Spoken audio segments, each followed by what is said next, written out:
Life and Death of King John, a history play by William Shakespeare, dramatizes the reign of John, King of England ruled 1199–1216, the son of Henry II of England and Eleanor of Aquitaine and the father of Henry III of England. It is believed to have been written in the mid-1590s, but it was not published until 1623, when it appeared in the first folio. Summary. King John receives an ambassador from France who demands with a threat of war that he renounce his throne in favor of his nephew, Arthur, whom the French King Philip believes to be the rightful heir to the throne under primogeniture. John adjudicates an inheritance dispute between Robert Falconbridge and his older brother Philip the Bastard, during which it becomes apparent that Philip is the illegitimate son of King Richard I. Queen Eleanor, mother to both Richard I and John, recognizes the family resemblance in Philip and suggests that he renounce his claim to the Falconbridge land in exchange for a knighthood. John knights Philip the Bastard under the name Sir Richard the Plantagenet. Afterwards, Lady Falconbridge confirms her son's secret parentage in private. In France, King Philip and his forces besiege the English-ruled town of Angers, threatening attack unless its citizens support Arthur. Philip is supported by Austria, whom the characters believe killed Richard I. The English contingent arrives. Eleanor then trades insults with Constance, Arthur's mother. Kings Philip and John stake their claims in front of Angers' citizens, but to no avail. Their representative says that they will support the rightful king, whoever that turns out to be.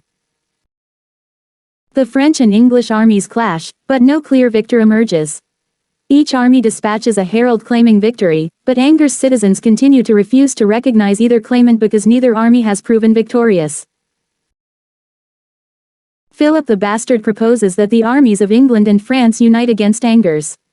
The citizens suggest an alternative proposal, that Philip's son, Louis the Dauphin, should marry John's niece Blanche. The proposal would give John a stronger claim to the throne while Louis would gain territory for France. Though a furious Constance accuses Philip of abandoning the claims of Prince Arthur, Louis and Blanche are married. Cardinal Pandulph arrives from Pope Innocent III bearing a formal accusation that John is blocking the Pope's chosen archbishop, Stephen Langton, from the Diocese of Canterbury and has further imposed Caesaropapism upon the Catholic Church in England. John defies the Holy See and vows that no Italian priest shall tithe or toll in our dominions, whereupon the cardinal declares him excommunicated and deposed as king. Pandulph demands that the French king renounce the new treaty, though Philip is hesitant, having just established family ties with John. Pandulph points out that Philip's links to the Vatican are older and firmer. Battle breaks out. The Duke of Austria is beheaded by the bastard in revenge for his father's death, and both Angers and Prince Arthur are captured by John's army. Eleanor is left in charge of the Angevin Empire in France, while the bastard is sent to extort funds from English monasteries. John secretly orders Hubert to kill Arthur. Pandulph informs Louis that he now has as strong a claim to the English throne as Arthur or John, and Louis agrees to invade England. Hubert is reluctant to blind and kill Prince Arthur and spares him in secret. The English nobility demand Arthur's release. John agrees, but Hubert then tells him that Arthur is dead. The nobles, believing the prince was murdered, defect to Louis's side.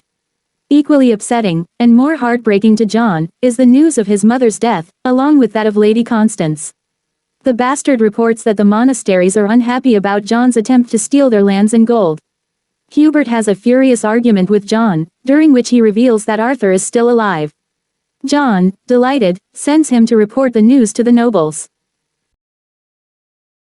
Arthur dies jumping from a castle wall during an escape attempt. The nobles find his body, believe he was murdered by John, and refuse to believe Hubert's entreaties. A defeated John surrenders his crown to Pandulph, who reverses John's excommunication and gives the crown back in return for restored papal control over the English Church. John orders the bastard, one of his few remaining loyal subjects, to lead the English army against the invading forces from France. While John's former noblemen swear allegiance to Louis, Pandulph arrived and explains that John has submitted to the Holy See, but Louis refuses to call off his invasion of England and is accordingly excommunicated by the cardinal. The bastard arrives with an English army and threatens Louis, but to no avail. War breaks out with substantial losses on each side, including Louis's reinforcements, who are drowned during the sea crossing. Many English nobles return to John's side after a dying French nobleman, Melun, warns them that Louis plans to kill them all after his victory. John is poisoned offstage by a monk, whose loyalties and motivations are left unexplained. His nobles gather around him as he dies. The bastard plans a second assault on Louis's forces, until he learns that Cardinal Pandolf has negotiated a peace treaty. The English nobility swears allegiance to John's son Prince Henry, who reflects that civil war is just as perilous to England as foreign invasion. Characters: King John, King of England. Eleanor, the Queen Mother, widow of Henry II. Prince Henry, his son, later King Henry III. Blanche of Castile, John's niece. Earl of Essex, an English nobleman. Earl of Salisbury, an English nobleman. Earl of Pembroke, an English nobleman. Lord Bigot, Earl of Norfolk. Peter of Pomfret, a prophet. Philip Falconbridge, also known as Philip the Bastard, and Sir Richard the Plantagenet, natural son of Richard I of England. Robert Falconbridge, his half-brother, legitimate son of Sir Robert Falconbridge. Lady Falconbridge, their mother, widow of Sir Robert Falconbridge. James Gurney, her attendant. Lady Constance, widow of Geoffrey II, Duke of Brittany. Prince Arthur, her son, King John's nephew, claimant to the English throne and eventual Duke of Brittany. Sheriff. 2 executioners. English herald. English messenger. King Philip, King of France. Louis the Dauphin, his son. Viscount of Melun. Châtillon, French ambassador to England. Hubert D., citizen of Angiers and later a follower of King John. Citizen of Angiers. French herald. French messenger. Limoges, Duke of Austria, composite of Weidemar, Viscount of Limoges, and Leopold V, Duke of Austria. Cardinal Pandolf, legate from Pope Innocent III. Lords, soldiers, attendants, etc. King John is closely related to an anonymous history play, The Troublesome Reign of King John, circa 1589, the masterly construction, the infelicitous expression of which led Peter Alexander to argue that Shakespeare's was the earlier play. E.A.J. Honigman elaborated these arguments, both in his preface to the second Arden edition of King John, and in his 1982 monograph on Shakespeare's influence on his contemporaries.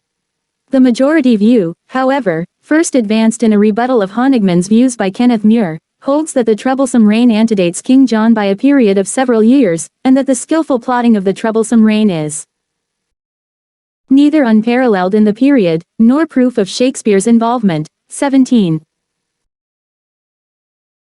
Shakespeare derived from Holinshed's chronicles certain verbal collocations and points of action.